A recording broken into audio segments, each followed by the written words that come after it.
Esau's descendants. Now these are the generations of Esau, who is Edom. Esau took his wives of the daughters of Canaan, Adah, the daughter of Elon the Hittite, and Aholibama, the daughter of Anah, the daughter of Zibeon the Hivite, and Basemath, Ishmael's daughter, sister in Nebajoth, and Adarbear to Esau. Eliphaz and Basemath bare Reuel, and Aholibama bare Jeush and Jalam and Korah, and these are the sons of Esau which were born unto him in the land of Canaan.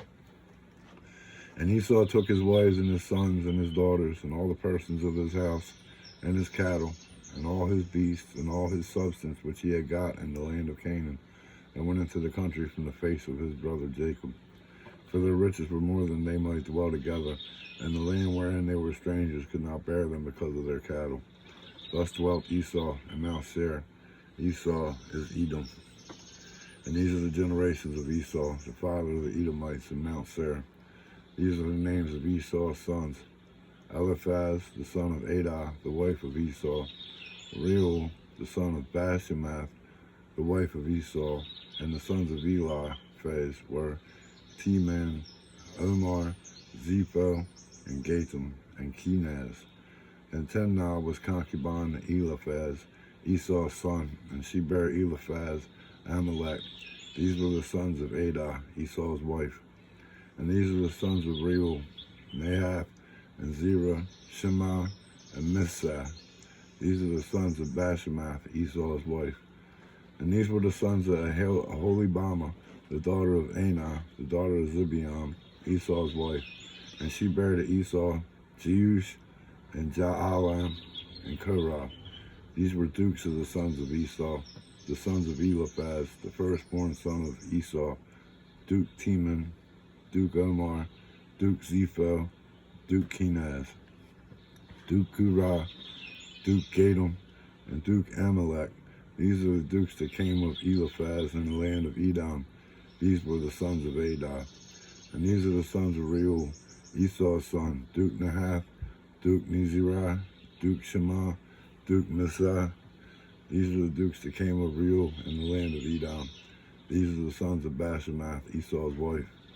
And these are the sons of Aholibama, Esau's wife: Duke Jeush, Duke Jalam, Duke Korah. These were the dukes that came of Aholibama, the daughter of Anah, Esau's wife. These are the sons of Esau, who is Edom, and these are their dukes. These are the sons of Seir, the Horite, who inhabited the land: Lotan, and Shobal, and Zibeon, and Anah, and Dishon, and Ezer, and Dishan. These are the dukes of the Horites, and the children of Seir in the land of Edom. And the children of Lotan were Hori, Heman, and Lotan's sister was Timnah. And the children of Shobal were these: Alban, and Manahath, and Ebal, Shepho, and Onam. And these are the children of Zibeon, both Ajah and Anah. This was that Anah that found the mules in the wilderness, as he fed the asses of Zibeon, his father. And the children of Anah were Dishon and Aholibama, the daughter of Anah. And these are the children of Dishon: Hemdan, and Ishban, and Ithran, and Shiran. The children of Ezer are these: Bilhan, and Zaravan, and Achan. The children of Dishon are these: Uz, and Aran. These are the dukes that came of the Horites: Duke Lotan, Duke Shobal, Duke Zibeon, Duke Anah, Duke Dishon, Duke Dezer, Duke Dishan. These are the dukes that came of Hori, among the dukes in the land of Seir. The kings of Edom. And these are the kings that reigned in the land of Edom before they reigned any king over the children of Israel. And Bela, the son of Beor, reigned in Edom, and the name of his city was Dinhabah. And Bela died, and Jobab, the son of Zerah of Basra, reigned in his stead. And Jobab died, and Husham of the land of Temanai reigned in his stead. And Husham died, and Hadad, the son of Bedad, who smote Midian in the field of Moab, reigned in his stead. And the name of his city was Avith. And Hadad died, and Samlah of Masrekah reigned in his stead.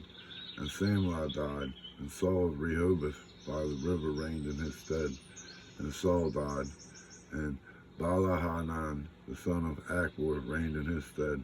And Baal-Hanan, the son of Achbor, died, and Hadar reigned in his stead. And the name of his city was Peju, and his wife's name was Mehetabel, the daughter of Matred, the daughter of Mezahab, the dukes of Edom.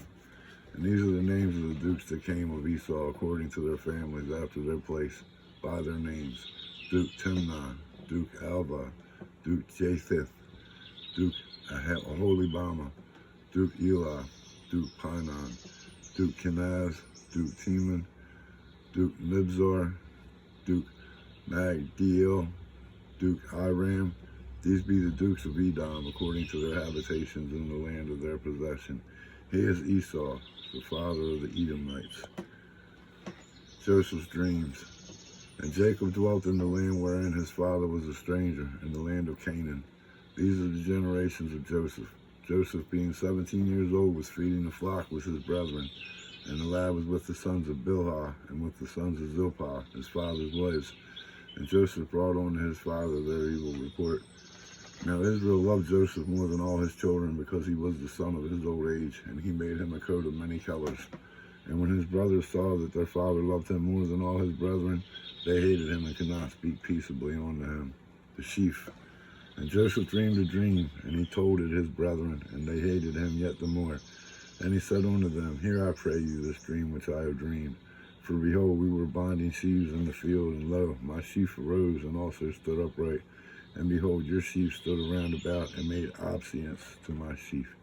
And his brothers said to him, Shalt thou indeed reign over us, or shalt thou indeed have dominion over us? And they hated him yet the more for his dreams and for his words. The sun, moon, and stars. And he dreamed yet another dream, and told it his brethren, and said, Behold, I have dreamed a dream more, and behold, the sun and the moon and the 11 stars made obeisance to me.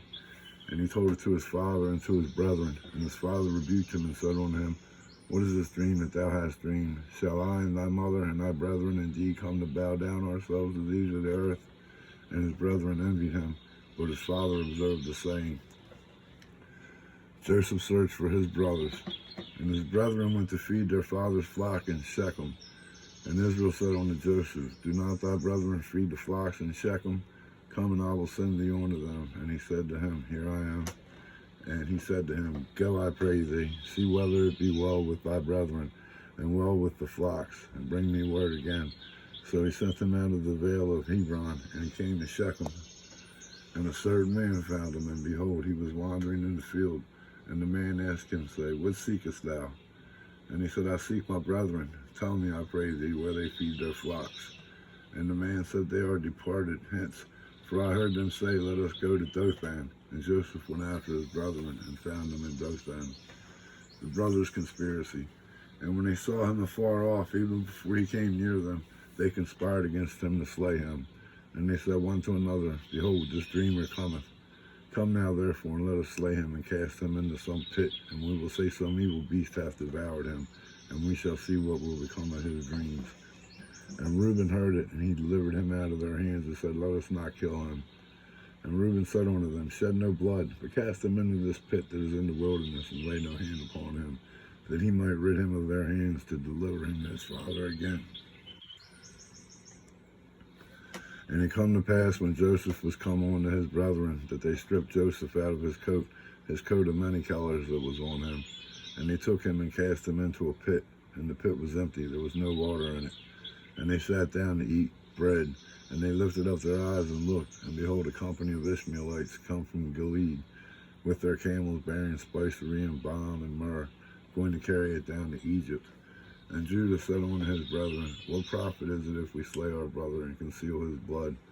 Come and let us sell him to the Ishmaelites, and let not our hand be upon him, for he is our brother and our flesh. And his brethren were content. Joseph sold the Ishmaelites. Then they were passed by Midianites merchantmen, and they drew and lifted up Joseph out of the pit, and sold Joseph to the Ishmaelites for 20 pieces of silver, and they brought Joseph into Egypt. And Reuben returned unto the pit, and behold, Joseph was not in the pit, and he rent his clothes. And he returned unto his brethren and said, The child is not, and I, whither shall I go? Jacob is deceived. And they took Joseph's coat and killed a kid of the goats and dipped the coat in thy blood. And they scattered, and they sent the coat of many colors, and they brought it to their father and said, This have we found. Know now whether it be thy son's coat or no. And he knew it and said, It is my son's coat. An evil beast hath devoured him. Joseph is without doubt rent in pieces. And Jacob rent his clothes and put sackcloth upon his loins and mourned for his son many days. And all his sons and all his daughters rose up to comfort him, but he refused to be comforted. And he said, For I will go down into the grave unto my son mourning. Thus his father wept for him. Joseph sold to Potiphar, and the Midianites sold him into Egypt unto Potiphar, and the officer of Pharaohs and the captain of the guard. Judah's descendants. And it come to pass at the time that Judah went down from his brethren, and turned into a certain Adullamite, whose name was Hirah. And Judah saw there was a daughter of a certain Canaanite, whose name was Shua, and he took her and went in unto her. And she conceived and bare a son, and called his name And she conceived again and bare a son, and she called his name Onan. And she yet conceived and bare a son, and called his name Shelah.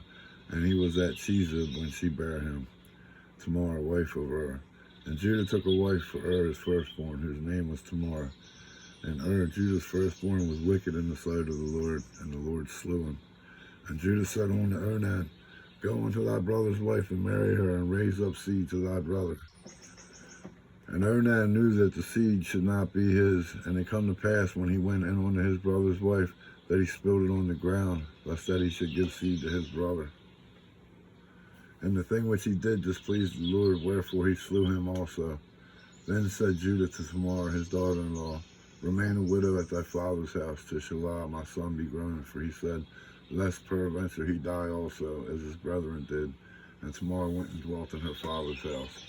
And in process of time, the daughter of Shua, Judah's wife, died, and Judah was comforted and went up unto his sheep shearers to Timnath, he and his friend Hirah and the Adullamite. Judah deceived by Tamar, and it was told Tamar, saying, Behold, thy father-in-law goeth up to Timnath to shear his sheep. And she put her widow's garments off from her, and covered her with a veil, and wrapped herself, and sat in an open place which is by the way to Timnath. For she saw that Shelah was grown, and she was not given unto him to wife. When Judah saw her, he thought her to be an harlot, because she had covered her face. And he turned unto her by the way, and said, Go to, I pray thee, let me come in unto thee. For he knew not that she was his daughter-in-law. And she said, What wilt thou give me, that thou mayest come in unto me? And he said, I will send thee a kid from the flock. And she said, Wilt thou give me a pledge till thou send it? And he said, What pledge shall I give thee? And she said, Thy signet, and thy bracelets, and thy staff that is in thine hand. And he gave it her, and came in unto her, and she conceived by him. And she arose and went away, and laid by her veil from her, and put on the garments of her widowhood. And Judah sent the kid by the hand of his friend, the Adullamite, to receive his pledge from the woman's hand, but he found her not. Then he asked the men of that place, saying, Where is the harlot who was openly by the wayside? And they said, There was no harlot in this place. And he returned to Judah and said, I cannot find her. And also the men of the place said, There was no harlot in this place. And Judah said, Let her take it to her, lest we be shamed. Behold, I sent this kid, and thou hast not found her. And it come to pass about 3 months after that it was told Judah, saying, Tamar, thy daughter-in-law, hath played the harlot, and also, behold, she is with child by whoredom. And Judah said, Bring her forth, and let her be burnt. When she was brought forth, she sent to her father-in-law, saying, By the man whose these are, am I with child? And she said, Discern, I pray thee, whose these are, the signet, and bracelets, and staff. And Judah acknowledged them, and said, She hath been more righteous than I, because that I gave her not to Shelah my son. And he knew her again no more. Birth of Zerah and Phares. And it come to pass in the time of her travail, that behold, twins were in her womb. And it come to pass when she travailed, that the one put out his hand, and the midwife took and bound it with his hand with a scarlet thread, saying, This come out first. And it come to pass, as he drew back his hand, that behold, his brother came out. And she said, How hast thou broken forth? This breach be upon thee. Therefore his name was called Pharez. And afterward came out his brother that had the scarlet thread upon his hand, and his name was called Zerah. Joseph an overseer. And Joseph was brought down to Egypt, and Potiphar, an officer of Pharaoh, captain of the guard, an Egyptian, bought him of the hands of the Ishmaelites, which had brought him down thither. And the Lord was with Joseph, and he was a prosperous man, and he was in the house of his master the Egyptian. And his master saw that the Lord was with him, and that the Lord made all that he did to prosper in his hand. And Joseph found grace in his sight, and he served him, and he made him overseer over his house and all that he had put into his hand. And it come to pass from the time that he had made him overseer in his house, and over all that he had, that the Lord blessed the Egyptian's house for Joseph's sake. And the blessing of the Lord was upon all that he had in the house and in the field. And he left all that he had in Joseph's hand, and he knew not all he had, save the bread which he did eat. And Joseph was a goodly person and well favored.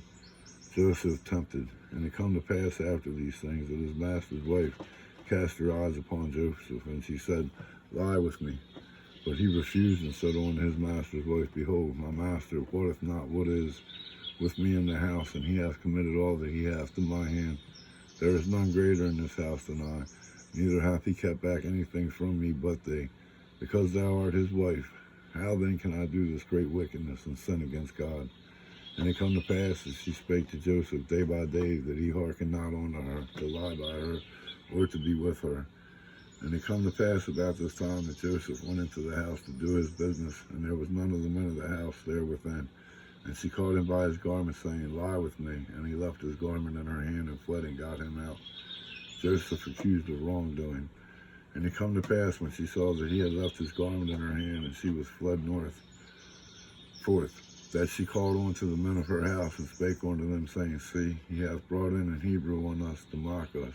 He came in unto me to lie with me, and I cried with a loud voice. And it come to pass, when he heard that I lifted up my voice and cried, that he left his garment with me, and fled, and got him out. And she laid up his garment by her until his Lord come home. And she spake unto him according to these words, saying, The Hebrew servant which thou hast brought unto us came in unto me to mock me. And it come to pass, as I lifted up my voice and cried, that he left his garment with me, and fled out. And it come to pass, when his master heard the words of his wife, which she spake unto him, saying, After this manner did thy servant to me, that his wrath was kindled. Joseph is imprisoned. And Joseph's master took him and put him into the prison, a place where the king's prisoners were bound, and he was there in the prison. But the Lord was with Joseph, and showed him mercy, and gave him favor in the sight of the keeper of the prison. And the keeper of the prison committed to Joseph's hand all the prisoners that were in the prison. And whatsoever they did here, he was the doer of it. The keeper of the prison looked not to anything that was under his hand, because the Lord was with him, and that which he did, the Lord made it prosper. The butler and the baker in prison. And it come to pass after these things, that the butler of the king of Egypt and his baker had offended their lord the king of Egypt. And Pharaoh was wroth against two of his officers, against the chief of butlers and against the chief of the bakers. And he put them in ward in the house of the captain of the guard, into the prison, the place where Joseph was bound. And the captain of the guard charged Joseph with them, and he served them, and they continued to seize him in ward. The two dreams. And they dreamed a dream, both of them, each man his dream in one night, each man according to the interpretation of his dream, the butler and the baker of the king of Egypt, which were bound in the prison. And Joseph came in unto them in the morning, and looked upon them, and behold, they were sad. And he asked Pharaoh's officers that were with him in the ward of his lord's house, saying, Wherefore look ye so sadly today? And they said unto him, We have dreamed a dream, and there is no interpreter of it. And Joseph said unto them, Do not interpretations belong to God? Tell me them, I pray you. The butler's dream. And the chief butler told his dream to Joseph, and said to him, In my dream, behold, a vine was before me. And in the vine were 3 branches, and it was as though it budded, and her blossoms shot forth, and the clusters thereof brought forth ripe grapes. And Pharaoh's cup was in my hand, and I took the grapes and pressed them into Pharaoh's cup, and I gave the cup into Pharaoh's hand. And Joseph said unto him, This is the interpretation of it. The 3 branches are 3 days, yet within 3 days shall Pharaoh lift up thine head, and restore thee unto thy place, and thou shalt deliver Pharaoh's cup into his hand, after the former manner when thou wast his butler. And Joseph makes a request, but think on me when it shall be well with thee, and show kindness, I pray thee, unto me, and make mention of me unto Pharaoh, and bring me out of this house. For indeed I was stolen away out of the land of the Hebrews, and here also I have done nothing that they should put me into the dungeon. The baker's dream. When the chief baker saw that the interpretation was good, he said unto Joseph, I also was in my dreams, and behold, I had 3 white baskets on my head, and in the uppermost basket there was all manner of baked meats for Pharaoh, and the birds did eat them out of the basket upon my head. And Joseph answered and said, This is the interpretation thereof. The 3 baskets are 3 days. Yet within 3 days shall Pharaoh lift up thy head from off thee, and shall hang thee on a tree, and the birds shall eat thy flesh off thee. The fulfillment of the dreams. And it come to pass the 3rd day, which was Pharaoh's birthday, that he made a feast unto all his servants, and he lifted up the head of the chief butler and of the chief baker among his servants, and he restored the chief butler unto his butlership again, and he gave the cup into Pharaoh's hand, but he hanged the chief baker as Joseph had interpreted to them. Yet did not the chief butler remember Joseph, but forgot him.